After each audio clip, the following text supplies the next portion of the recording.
오늘 주신 하나님의 말씀은 고린도전서 15장 12절에서 34절 말씀입니다. 그리스도께서 죽은 자 가운데서 다시 살아나셨다 전파되었거늘 너희 중에서 어떤 사람들은 어찌하여 죽은 자 가운데서 부활이 없다 하느냐. 만일 죽은 자의 부활이 없으면 그리스도도 다시 살아나지 못하셨으리라. 그리스도께서 만일 다시 살아나지 못하셨으면 우리가 전파하는 것도 헛것이요 또 너희 믿음도 헛것이며 또 우리가 하나님의 거짓 증인으로 발견되리니 우리가 하나님이 그리스도를 다시 살리셨다고 증언하였습니다. 만일 죽은 자가 다시 살아나는 일이 없으면 하나님이 그리스도를 다시 살리지 아니하셨으리라. 만일 죽은 자가 다시 살아나는 일이 없으면 그리스도도 다시 살아나신 일이 없었을 터이요 그리스도께서 다시 살아나신 일이 없으면 너희의 믿음도 헛되고 너희가 여전히 죄 가운데 있을 것이요 또한 그리스도 안에서 잠자는 자도 망하였으리니 그리스도 안에서 우리가 바라는 것이 다만 이 세상의 삶뿐이며 모든 사람 가운데 우리가 더욱 불쌍한 자이리라. 그러나 이제 그리스도께서 죽은 자 가운데서 다시 살아나사 잠자는 자들의 첫 열매가 되셨도다. 사람이 한 사람으로 말미암았으니 죽은 자의 부활도 한 사람으로 말미암도다. 아담 안에서 모든 사람이 죽은 것 같이 그리스도 안에서 모든 사람이 삶을 얻으리라. 그러나 각각 자기 차례대로 드리니 먼저는 첫 열매인 그리스도요 다음에는 그가 강림하실 때에 그리스도에게 속한 자요 그 후에는 마지막이니 그가 모든 통치와 모든 권세와 능력을 멸하시고 나라를 아버지 하나님께 바칠 때라. 그가 모든 원수를 그 발 아래에 둘 때까지 반드시 왕노릇 하시리니 맨 나중에 멸망받을 원수는 사망이니라. 만물을 그의 발 아래에 두셨다 하였으니 만물을 아래에 둔다 말씀하실 때에 만물을 그의 아래에 두시니까 그 중에 들지 아니한 것이 분명하도다. 만물을 그에게 복종하게 하실 때에는 아들 자신도 그때의 만물을 자기에게 복종하게 하신 이에게 복종하게 되리니 이는 하나님이 만유의 주로서 만유 안에 계시려 하심이라. 도무지 다시 살아나지 못하며 죽은 자들을 위하여 세례를 받는 자들이 무엇을 하겠느냐. 어찌하여 그들을 위하여 세례를 받느냐. 또 어찌하여 우리가 언제나 위협을 무릅쓰리요. 형제들아 내가 그리스도 예수 우리 주 안에서 가진 바 너희에 대한 나의 자랑을 두고 단언하노니 나는 날마다 죽노라. 내가 사람의 방법으로 에베소에서 맹수와 더불어 싸웠다면 내게 무슨 유익이 있으리요. 죽은 자가 다시 살아나지 못한다면 내일 죽을 터이니 먹고 마시자 하리라.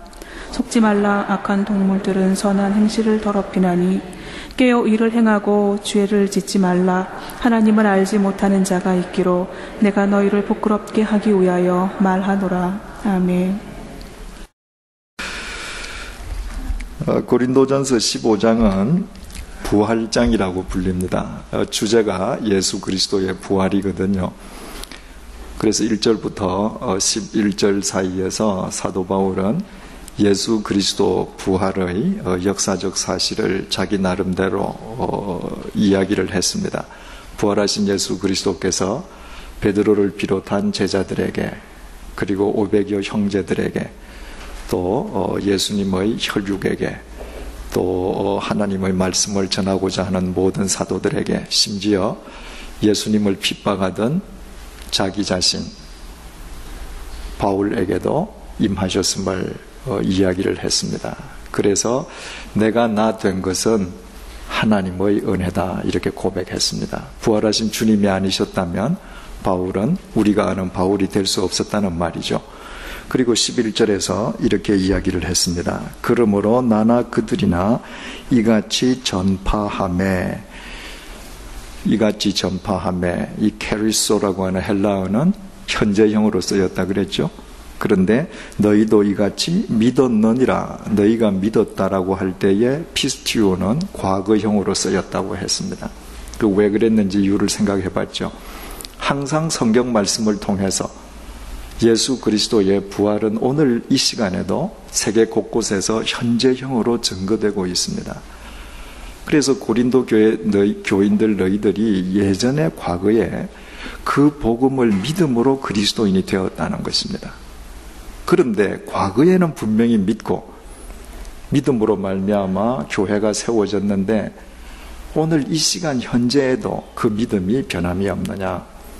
이 시간 현재에도 너희들 믿음의 핵이 예수 그리스도의 부활이냐 자문해 볼 수 있도록 사도 바울이 전파한다는 것은 현재형으로, 믿었다는 것은 과거형으로 이렇게 표현을 했습니다. 오늘 본문 12절이 이렇게 시작됩니다. 그리스도께서 죽은 자 가운데서 다시 살아나셨다 전파되었거늘 너희 중에서 어떤 사람들은 어찌하여 죽은 자 가운데서 부활이 없다 하느냐. 분명히 예전에는 믿었는데 하나님을 믿는다고 교회를 다니면서 예수 그리스도의 부활을 안 믿는 사람이 생기기 시작했다는 거예요. 여러분, 세상에 이런 사람이 있을까 참 한심하게 여겨지죠. 그런데 어떻습니까? 부활을 믿느냐 안 믿느냐의 차이가 어디에서 드러날까요? 예수 그리스도의 부활을 믿는 자의 삶의 궁극적인 목적은 영원입니다. 부활을 믿지 않는 자의 궁극적인 목적은 현세예요. 내가 하나님을 믿는다라고 하면서도 이 세상을 목적 삼고 이 세상의 것 때문에 하나님의 말씀을 내가 외면하고 등한시한다면 난 부활 안 믿는 사람인 것입니다. 그러니까 이것은 2000년 전 고린도 교인들에게만 국한되는 이야기가 아니라 실은 오늘날 이 세상과 세상의 것들을 우상으로 섬기는 우리 자신을 향한 사도 바울의 신랄한 질문이 되는 것이죠. 13절 만일 죽은 자의 부활이 없으면 그리스도도 다시 살아나지 못하셨으리라. 죽은 자가 부활을 한다면 그 부활의 근거는 뭐예요? 우리 자신은 절대로 부활할 수 없잖아요. 그죠?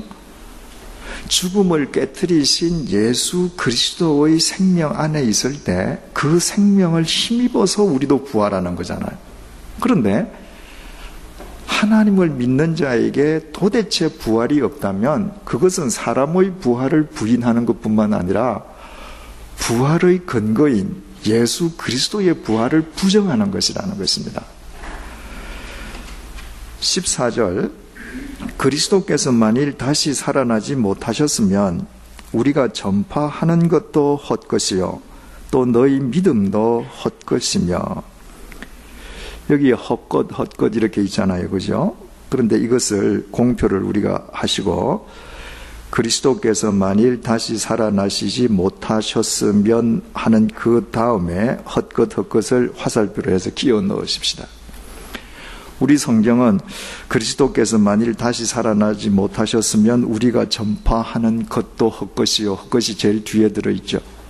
헬라 말은 말이죠. 만약에 그리스도께서 다시 살아나시지 못하셨더라면 헛것이로다. 우리의 전하는 것이. 그리고 헛것이로다. 너희의 믿는 것이. 이렇게 되어 있습니다. 훨씬 더 강렬하죠. 여러분, 예수 그리스도의 부활이 없으면 사도 바울이 지중해 세계를 누비고 다니면서 예수 그리스도의 부활을 외치고 이런 편지를 쓰는 거 사도 바울이 헛짓하는 것이죠. 지금 사도 바울이 헛짓을 하고 있습니까? 그렇지 않습니다. 사도 바울은 다마스커스에서 부활하신 예수 그리스도를 만났던 것입니다. 그분 때문에 비로소 삶의 의미와 가치와 목적을 알았던 것입니다. 그래서 자기가 만난 예수 그리스도를 전하고 있습니다. 여러분, 만약에 예수 그리스도의 부활이 없다면 이 비 오는 수요일 날 우리 이 예배당에 온 거 이거 지금 헛짓하는 거잖아요. 차라리 이 시간에 어디에 저 호프집에 앉아서 한잔 하면서 세상 이야기하는 게 더 즐겁지 않겠어요? 왜 우리가 여기에 앉아 있습니까? 이유는 한 가지예요. 예수 그리스도의 부활을 믿는 그리스도이기 때문에 이 자리에 나와 있는 것입니다. 15절 또 우리가 하나님의 거짓 증인으로 발견되리니, 하나님의 거짓 증인이라고 되어 있지 않습니까? 이게 헬라 말로 카타투테우 이렇게 기록이 되어 있는데 그 말을 그대로 번역을 하면 하나님에게 대항하는 거짓 선지자 이 말이에요. 왜 그런가?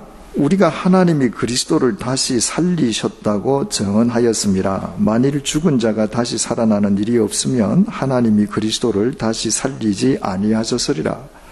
자, 죽은 자가 부활이 없다면 부활의 근원인 예수 그리스도의 부활도 있을 수 없다고 그랬잖아요. 그런데 우리가 유대인들이 십자가에 못 박아 죽인 예수를 누가 살리셨다고 고백해요? 하나님이 살리셨다고 고백합니다. 그런데 그리스도가 부활을 안 하셨다면 결국은 하나님이 예수님을 살리신 적이 없잖아요.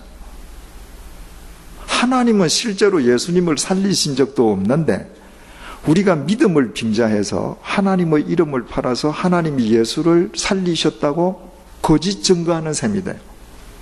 그건 하나님에 대한 믿음이 아니라 하나님에 대한 대항이죠. 내가 하나님이 되어 있는 것이죠.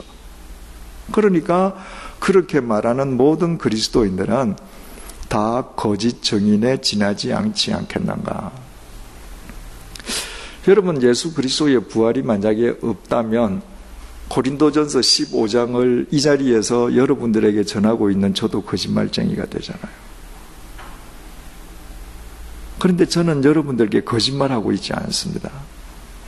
1984년 8월 2일 새벽 2시에 부활하신 그분께서 저를 찾아오셔서 저를 만져주셨기 때문에 제가 새로운 인간으로 거듭났습니다. 그분 때문에 제 인생이 바뀌었고 그분 때문에 저는 여기에 서 있습니다. 그래서 저는 거짓말을 드리는 것이 아니라 제가 체험한 진실, 성경 말씀에 토대한 그 진실을 여러분과 함께 나누는 것이죠. 16절, 만일 죽은 자가 다시 살아나는 일이 없으면 그리스도도 다시 살아나신 일이 없었을 터이요. 13절을 다시 반복했습니다. 왜 바울이 똑같은 말을 강조하면서 대체 무엇을 강조하려고 하는가? 반복의 이유가 무엇인가? 17절, 그리스도께서 다시 살아나신 일이 없으면 너희의 믿음도 헛되고, 아까 14절에서도 너희 믿음도 헛되다 이렇게 되어 있잖아요. 그런데 14절에서 너희 믿음이 헛되다 할 때 그 헛되다는 헬라 말로 케노스인데 그것은 현재적인 의미예요. 반면에 17절에 너희의 믿음도 헛되고 하는 여기에서 기록된 헬라어는 마타이오스라고 하는 단어인데 이것은 미래적인 의미예요. 앞에서 말한 너희 믿음이 헛되다고 하는 것은 현재적으로 너희들이 하는 일이 헛된 일, 허사가 된다는 거예요. 그런데 17절에서 너희의 믿음이 헛되다고 하는 것은 미래적인 의미로 너희들이 그렇게 100번을 믿어봐야 너희의 미래를 아무도 책임져 주거나 보장해 주지 않는다는 거예요. 여러분, 예수 그리스도의 부활이 없으면 우리에게 내일이 있겠습니까? 오늘이 2006년 6월 14일이죠.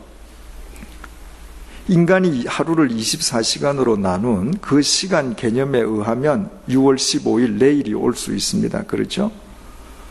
그러나 하나님의 영원적인 관점에서 생각을 해보십시오. 6월 14일, 6월 15일이 구별이 됩니까? 2006년, 2007년이 차이가 있습니까? 80살 살든 90살 살든 그것이 무슨 의미가 있습니까? 영원의 관점에서 보면 인간은 한 점에서 끝나버려요. 부활이 없다면 우리에게는 내일이 없습니다. 미래가 없습니다. 내가 이 세상에서 아무리 잘 살았느냐, 아무리 높은 직책을 가졌느냐, 무의미해요. 내일이 없는 존재들인데. 그래서 너희들의 모든 믿음은 허사가 된다는 거예요. 뿐만 아니라 더 중요한 것은 너희가 여전히 죄 가운데 있을 것이요. 왜 예수 그리스도께서 돌아가셨습니까? 우리의 죄값을 치르시기 위함이잖아요. 죄의 삭은 사망이기에 당신의 몸을 제물 삼아서 하나님으로부터 영원히 삶을 사는 하나님의 자녀로 우리를 회복시켜 주시기 위함이잖아요. 그런데 예수 그리스도의 부활이 없다라고 하는 것은 예수 그리스도의 대속적인 죽음과 부활 자체를 부정하는 거예요. 그렇다면 우리는 미래도 없을 뿐만 아니라 우리는 죄의 문제를 해결할 도리가 없게 됩니다. 여러분, 요즘도 우리가 정말 기회가 있으면 성지순례를 해보기를 원하지 않습니까? 성지를 찾아가면 참 많은 은혜를 받게 됩니다. 그런데 만약에 이스라엘 어디엔가 우리 주님의 무덤이 있다고 하십시다. 그러면 2000년 동안 숱한 사람들이 아마 어떤 왕릉보다 더 크게 만들어 뒀겠죠. 우리는 그 앞에 가서 꽃을 바치고 그 앞에서 우리는 경건하게 기도도 하고 묵상도 할 것입니다. 그러나 예수님의 시체가 들어있는 무덤이 있다면 무엇을 의미해요? 우리가 여전히 죄와 사망의 감옥에 갇혀 있음을 의미합니다. 예수님께서 부활하셨기 때문에 그분에게 무덤이 없기 때문에 우리가 죄와 사망의 감옥으로부터 자유하는 자가 되었다는 거예요. 그런데 부활이 없다면 너희들 여전히 죄 가운데 있는 자가 아니냐. 18절 또한 이것은 헬라어로 아라라고 기록이 되어 있는데 우리말로 이 앞뒤 문맥을 이어서 정확하게 번역을 하면 그 결과 이 말이에요. 자, 우리에게 미래도 없고 우리가 여전히 죄 가운데 있다면 그 결과가 도대체 어떻게 되겠느냐? 그리스도 안에서 잠자는 자도 망하였을 것이다. 사도 바울은 육체의 죽음을 잠이라고 표현을 자주 합니다. 왜냐하면 마지막 날 우리가 영혼만 사는 것이 아니라 마지막 날 우리의 몸까지도 살잖아요. 부활하잖아요. 그러므로 부활할 것이므로 몸이 죽은 것이 아니라 마치 잠자다가 깨는 것처럼 잠이라고 사도 바울은 표현하지요. 그런데 그리스도 안에서 잠자는 자, 죽은 자가 도대체 뭐예요? 나는 예수 그리스도 부활이 있다고 믿었단 말입니다. 그 예수님 때문에 주일날 딴 사람들은 다 놀러 다니는데 나는 주일날 교회 가서 예배 드렸어요. 그리고 그 예수님 때문에 내가 여러 가지 내 삶을 부인해가면서 살았습니다. 그러다가 죽었어요. 죽고 보니까 부활이 없어요. 망한 거죠. 죽고 나니까 그저 흙으로 돌아가는 것으로 끝나고 그냥 멸망되는 걸로 끝나버려요. 차라리 안 믿는 사람들이 더 지혜로운 사람이 됐죠. 예수 믿다가 부활이 없다면 예수 믿다 죽은 사람은 정말 망한 사람이에요. 기회가 있을 때 차라리 좀 더 노는 게 낫죠. 19절 만일 그리스도 안에서 우리가 바라는 것이 다만 이 세상의 삶뿐이면 모든 사람 가운데 우리가 더욱 불쌍한 자이리라. 그렇지 않습니까? 부활이 없다면 세상에 우리보다 더 불쌍한 사람이 어디에 있겠어요? 왜 그렇습니까? 우리는 예수 그리스도의 부활을 믿고 내세를 믿는 사람들이기 때문에 이 세상에서 하고 싶은 것 중에 자발적으로 하지 않는 것들이 많습니다. 내가 굉장히 가고 보고 싶고 호기심이 발동되는 곳이 많지만 안 가는 곳이 많아요. 내가 내 손 안에 한번 넣고 싶지만 예수님 때문에 내가 손도 대지 않는 것들이 많아요. 왜? 그리스도인들은 구별된 삶을 사는 것이거든요. 그런데 예수 부활도 없는데 죽으면 망하는 것은 똑같은데 이 땅에서 살아가면서 계속 자기를 구별해간다. 세상에 그보다 불쌍한 인간이 어디 있어요? 흔 그야말로 자기 기만이요 자기 최면에 지나지 않는 것이죠. 20절이 그러나 이렇게 시작합니다. 공표를 하십시다. 그러나 뭐죠? 반전의 접속사입니다. 그죠? 앞에 있는 내용 그 아니라는 거예요.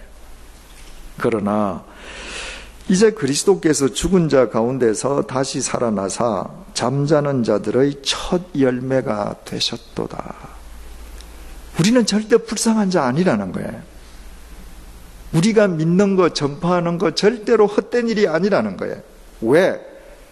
예수 그리스도께서 죽음을 깨트리시고 부활하심으로 잠자는 자, 죽은 자들의 첫 열매가 되셨다.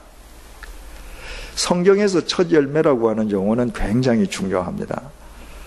하나님께서 모세오경을 통해서 이스라엘 백성들에게 계속 너희들의 첫 열매를 바치라고 그러시잖아요. 너희 첫 소산을 바치라고 그러시잖아요. 그죠?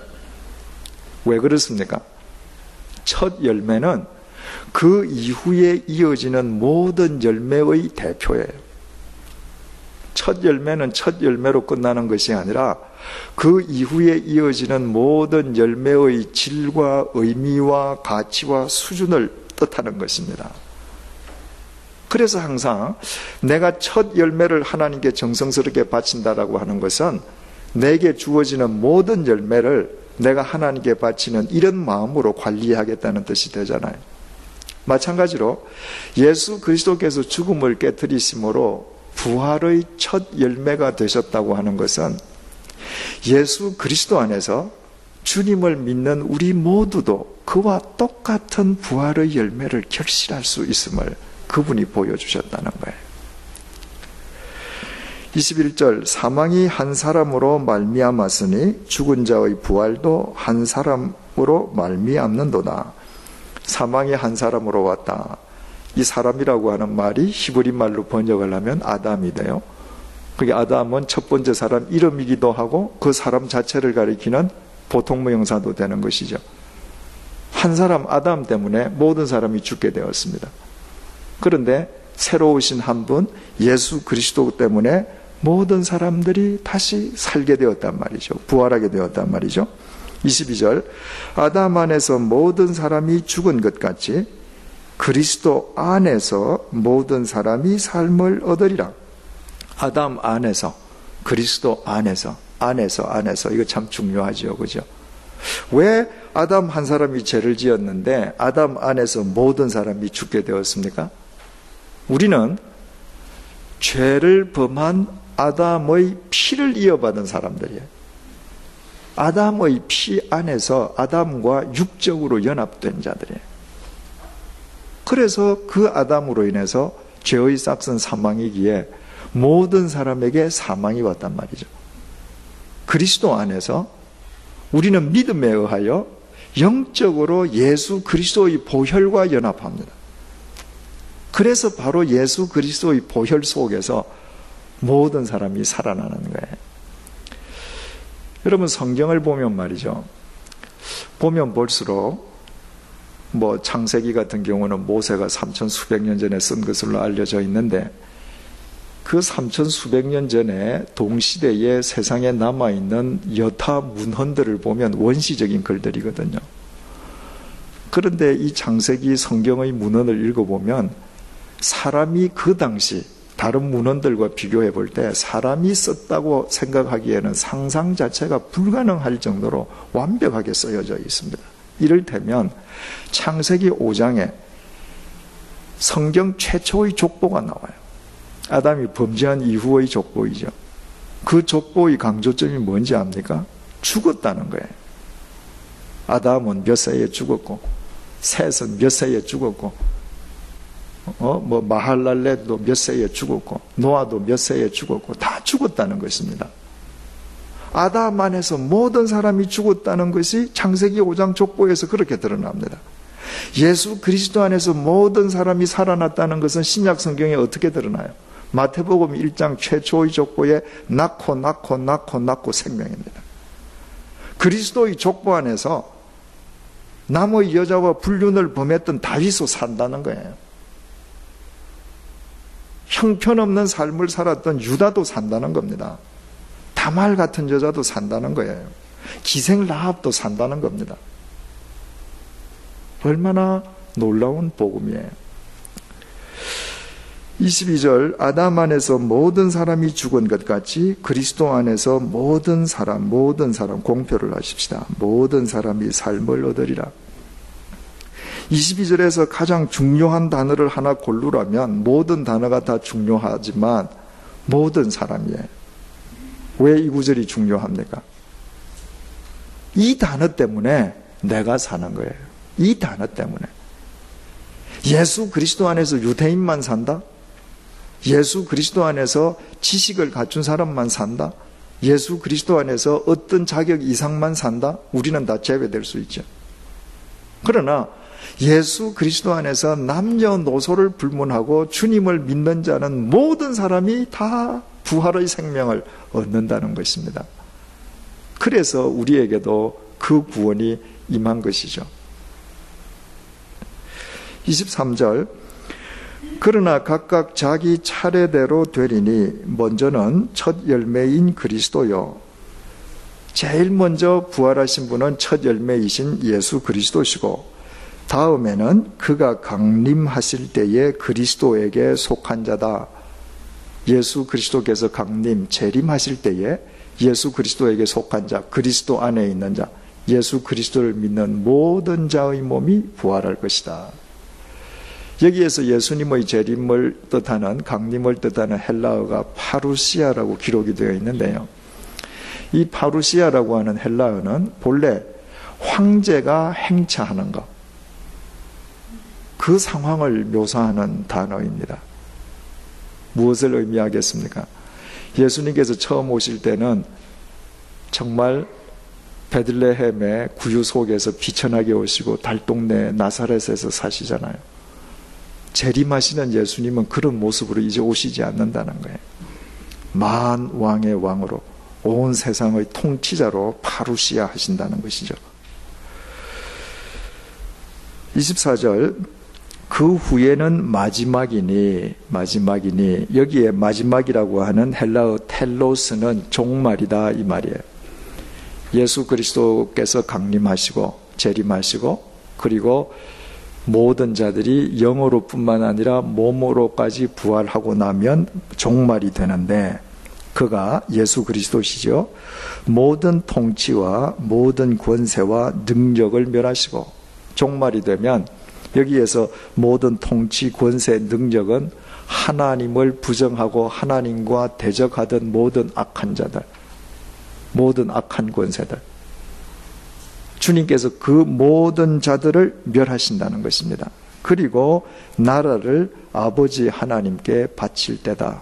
그 종말 때 본래 하나님의 나라였지만 타락한 이 땅을 예수 그리스도께서 하나님의 나라로 회복시켜서 하나님에게 되돌려 드린다.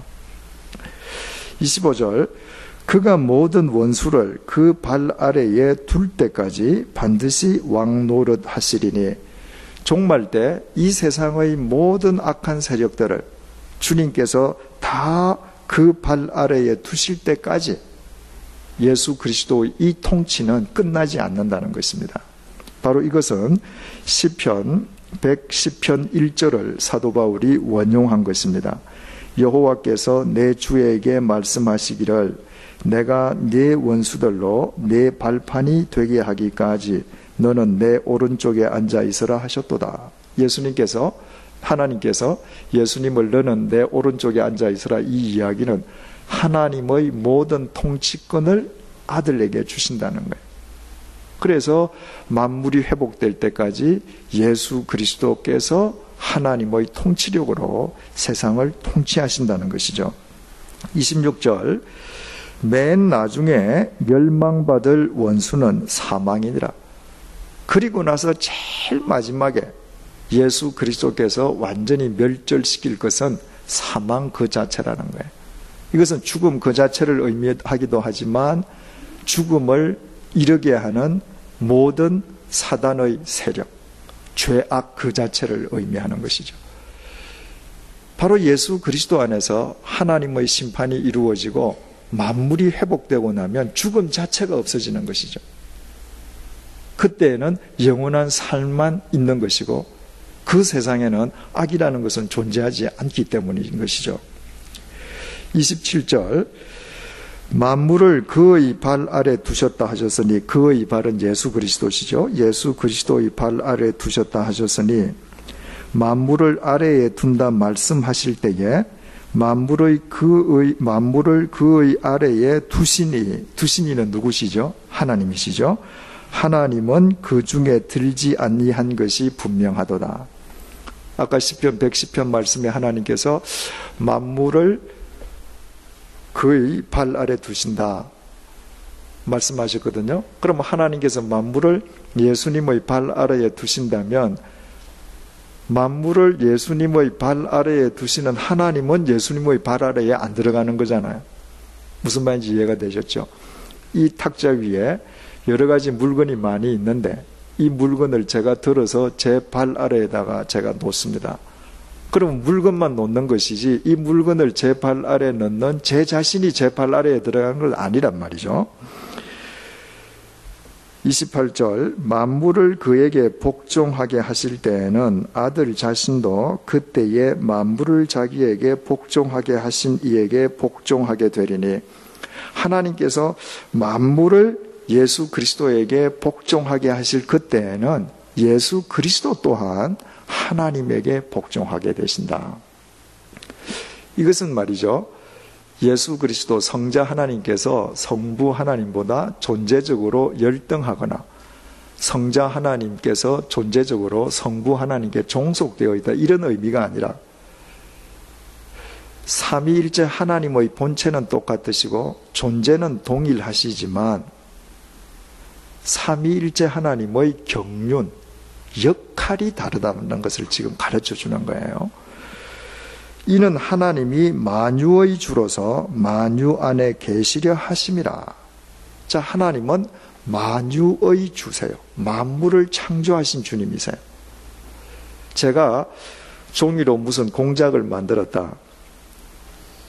그러면 제가 만든 이 공작품이 저한테 속한 것이지 제가 공작품에게 속한 건 절대 아니죠.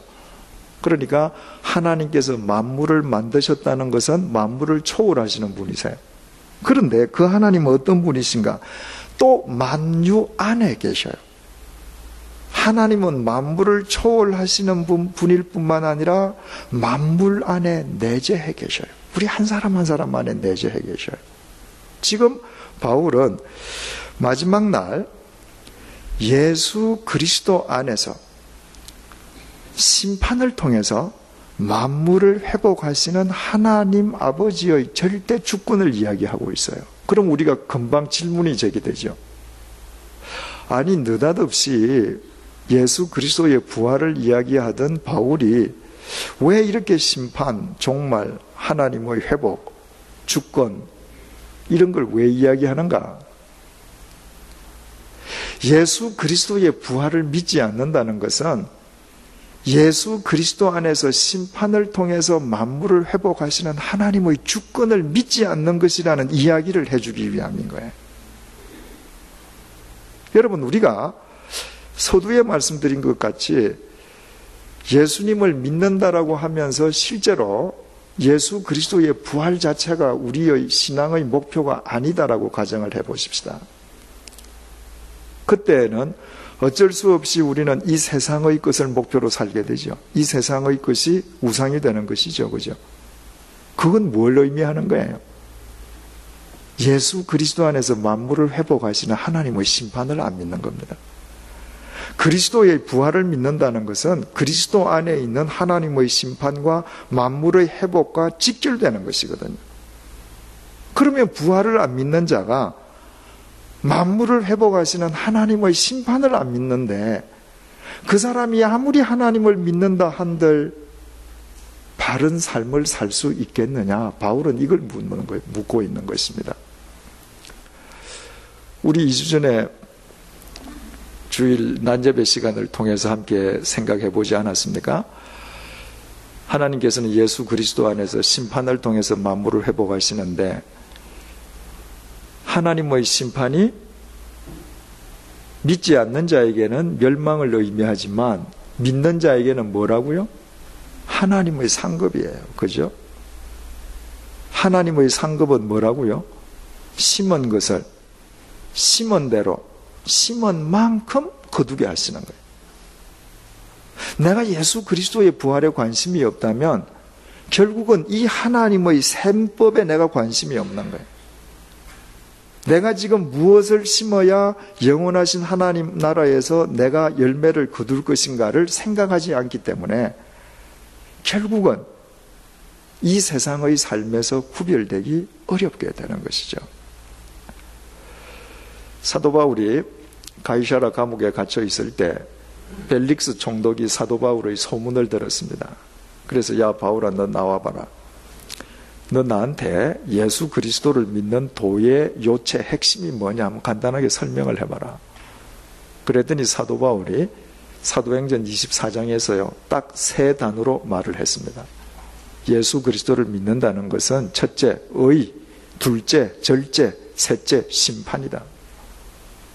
여러분, 이것이 믿음의 핵심입니다. 의는 하나님과 바른 관계 맺는 거죠. 절제는 끊을 거 끊어내는 거죠. 심판은 심판이에요. 하나님의 심판을 믿는 사람만 끊을 거 끊을 수 있어요. 하나님의 심판을 믿는 사람만 끊을 것을 끊을 수 있기 때문에 하나님과의 관계가 저절로 맺어지는 것입니다. 그래서 바울이 의, 절제, 심판으로 표현을 했는데, 그 사도행전 24장의 표현을 바울은 고린도전서 15장에서는 이런 식으로 지금 표현하고 있는 것입니다.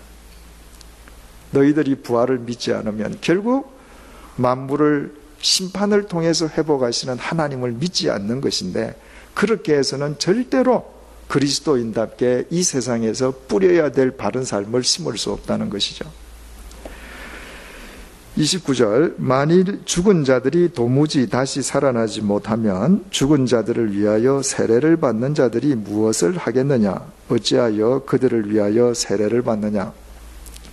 우리 구역 공부 시간 성숙자반을 통해서 사도신경을 배울 때 이 구절에 대해서 잠시 말씀드린 적이 있죠. 2000년 전 초기 그리스도인들은 복음이 전파된 지가 얼마 안 됐으니까 믿는 사람보다 믿지 않는 사람이 태반이요, 죽은 사람은 다 예수님 모르고 죽었잖아요.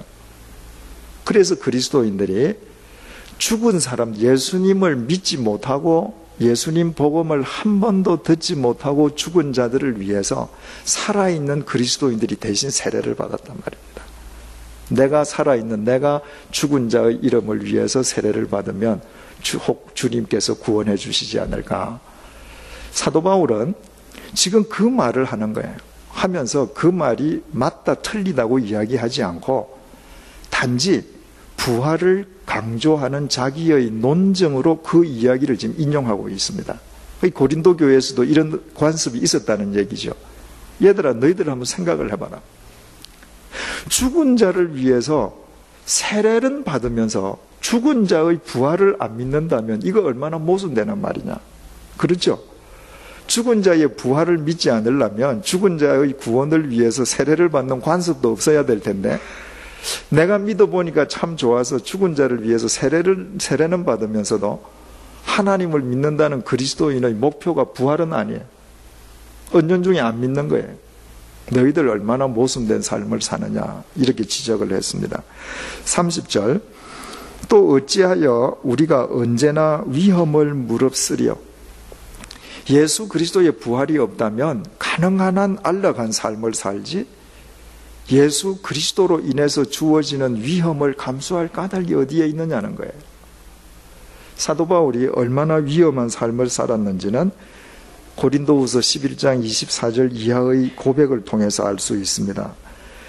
유대인들에게 40에서 하나 감한매를 5번 맞았으며 3번 태장으로 맞고 1주야를 깊은 바다에서 지냈으며 여러 번 여행하면서 강의 위험과 동족의 위험과 이방인의 위험과 시내의 위험과 광야의 위험과 바다의 위험과 거짓 형제 중의 위험을 당하고 또 수고하며 애쓰고 여러 번 자지 못하고 줄이며 목마르고 여러 번 굶고 춥고 헐벗어노라. 왜 바울이 이렇게 살았겠습니까? 부활하신 예수 그리스도 때문인 것이죠.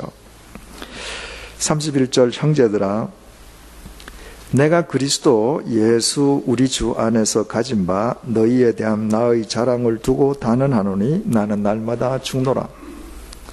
바울의 자랑이라는 말이 먼저 나오니까 아주 바울이 자기를 과시하는 것처럼 보이기가 쉬워요, 그죠? 그런데 제일 뒤에 나는 날마다 죽노라, 이걸 공표를 하시고 이거를 31절 형제들아 그 앞으로 화살표로 옮겨 놓으십시다. 헬라어 원문에는 이 말이 제일 먼저 나옵니다. 헬라어 원문의 순서를 정확하게 하면 날마다 나는 죽는다, 이렇게 시작돼요. 그리고 그리스도 예수 우리 주 안에서 가진 바 너희에 대한 자랑을 두고 내가 단언할 수 있는 이야기는 이것밖에 없다는 거예요. 나는 매일 죽어요. 왜 매일 죽어요?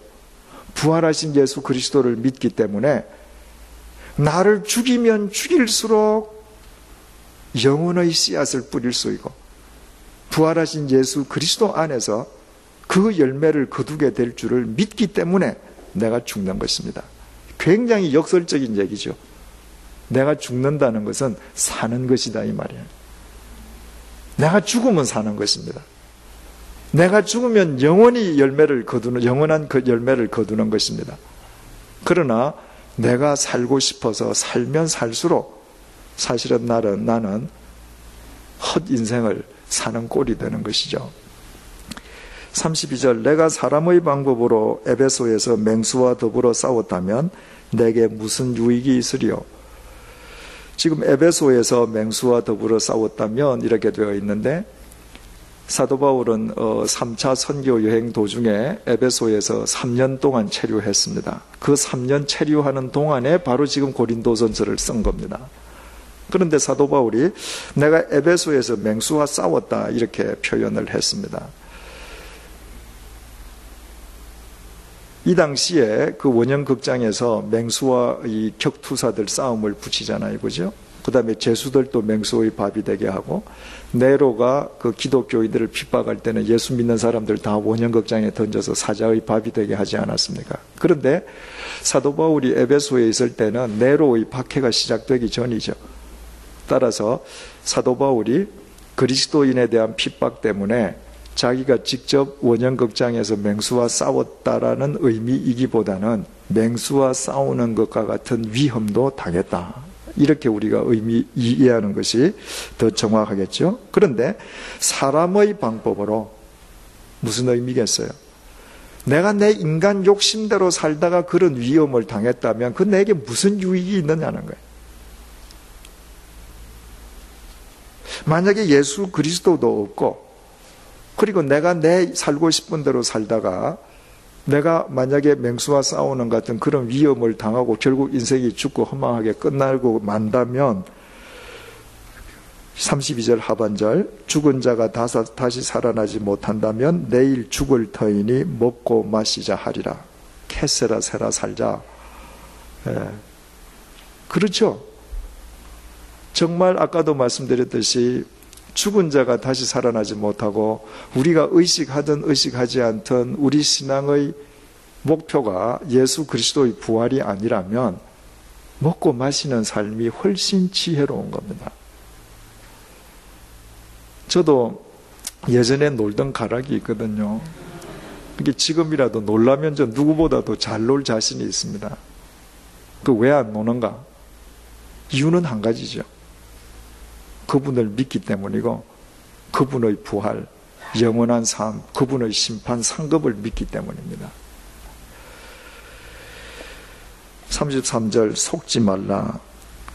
악한 동무들은 선한 행실을 더럽히나니. 여기에 속지 말라 이 헬라 말이 현재형, 명령형으로 쓰여 있는데요. 헬라 말의 현재형은 문법적으로 그 행위가 한 번으로 끝나는 것이 아니라 행위가 계속되는 형태입니다.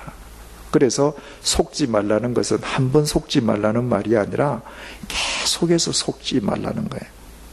의역을 한다면 세상은 끊임없이 너를 속이려 한다.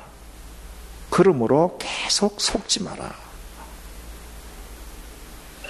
악한 동무들은 선한 행실을 더럽힌다. 그럼 누구에게 속지 말라는 말이고 악한 동무들이라는 건 도대체 뭘 의미하는 거겠습니까? 우리의 생이 이 세상뿐이라면 그 사람은 악한 사람이라는 거예요. 그 사람은 하나님 앞에서 의로운 삶을 살 수가 없는 사람이에요. 그런 말에 속지 말라는 거예요. 그런 사람은 선한 행실을 더럽힌다. 왜? 구별된 삶이 있을 수 없잖아요. 우리가 아무리 교회를 열심히 다니고 봉사를 열심히 한다 할지라도 우리 신앙의 목표가 예수 그리스도의 부활이 아닐 때에 하나님 보시기에 우리의 행실은 악할 수 있는 것이죠. 34절 깨어 의를 행하고 죄를 짓지 말라. 깨어, 이 깨어라는 것은 술 취한 상태에서 깨어나라 그런 의미예요. 그러니까 정신없이 몽롱하게 생각 없이 비몽사몽 살지 말고 분명한 의식을 가지고 의를 행하고 죄를 짓지 말라. 왜요?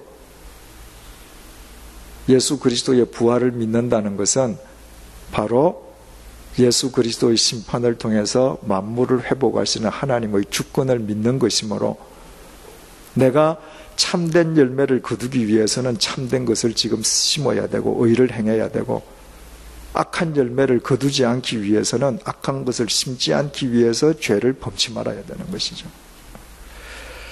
하나님을 알지 못하는 자가 있기로 내가 너희를 부끄럽게 하기 위하여 말하노라. 4장 14절에 바울이 말하기를 내가 이 말을 하는 것은 너희를 부끄럽게 하려고 함이 아니다. 거기에서는 부끄럽게 하려고 하지 않는다라고 말을 했는데, 지금 바울은 이 말을 할 때에는 내가 이 말을 하는 이유는 너희들을 부끄럽게 해주기 위함이다. 왜냐하면 너희들 중에 하나님을 믿는다면서도 하나님을 전혀 모르는 자가 있다. 그 사람들이 수치를 통해서 하나님을 바로 알았으면 좋겠다. 사장에서 편지를 쓰면서 부끄럽게 하지 않는다고 할 때 그때의 문제는 외형적인 문제예요. 죽고 사는 문제가 아니에요. 그러나 이 15장에서 너희들이 부끄러움을 느끼라고 내가 이 말을 한다라고 이야기할 때는 이건 죽고 사는 문제예요. 예수 그리스도의 부활을 알지 못하고 하나님을 알지 못하고 믿는다는 건 이건 죽는 길이란 말이죠. 정말 바르게 살기 위해서는 예수 그리스도의 부활을 믿고 뿌릴 것을 뿌리며 살아라.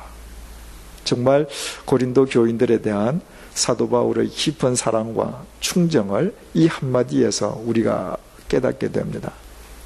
그렇다면 우리가 다시 11절로 되돌아가 보십시다. 그러므로 나나 그들이나 이같이 전파하매 너희도 이같이 믿었느니라. 자, 예수 그리스도의 부활과 만물을 회복하시는 하나님의 심판은 오늘도 현재형으로 진행되고 있습니다. 우리가 어떤 동기에서든 예수 그리스도의 부활, 예수 그리스도의 구원을 믿기 때문에 그리스도인이 되었습니다. 그런데 지금 현재 상태는 어떻습니까? 바로 예수 그리스도를 우리가 부활을 믿기 때문에 만물을 회복하시는 하나님의 심판을 믿고 영원한 생명을 믿고 오늘도 내가 바른 열매를 거두기 위해서 뿌려야 될 것을 뿌리고 있습니까? 아니면 부활을 믿는다고 고백은 하는데 실은 부활과는 전혀 거리가 먼 삶을 살고 있습니까? 만약 후자라면 오늘 34절을 통한 바울의 이 지적은 고린도 교회 교인을 위한 말이 아니라 우리 각자를 향한 바울의 권면이 되는 것이죠. 이 34절 말씀 앞에서 우리는 양심의 찔림을 받아야 합니다. 우리 스스로에 대해서 수치감을 느껴야 합니다.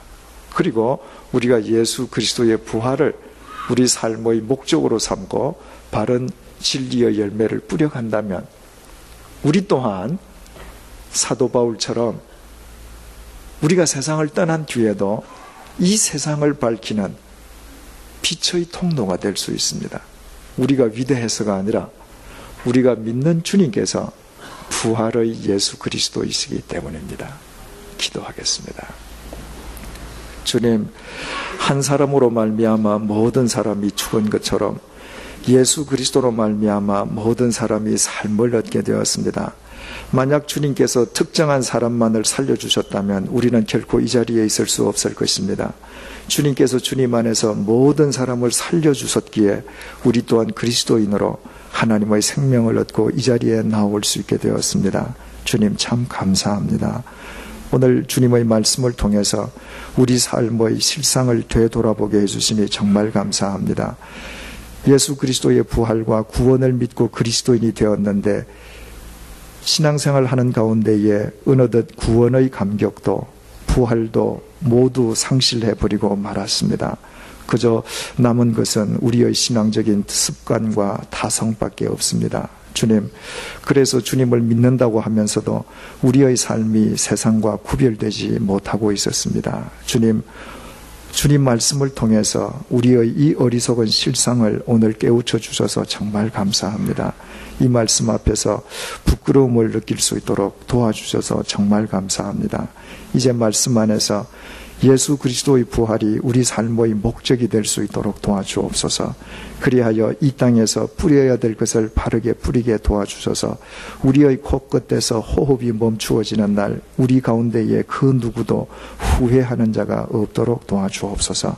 우리의 삶이 우리가 세상을 떠난 뒤에도 이 세상을 밝히는 빛이 될 수 있도록 도와주옵소서. 예수 그리스도의 이름으로 간절히 기도드립니다. 아멘.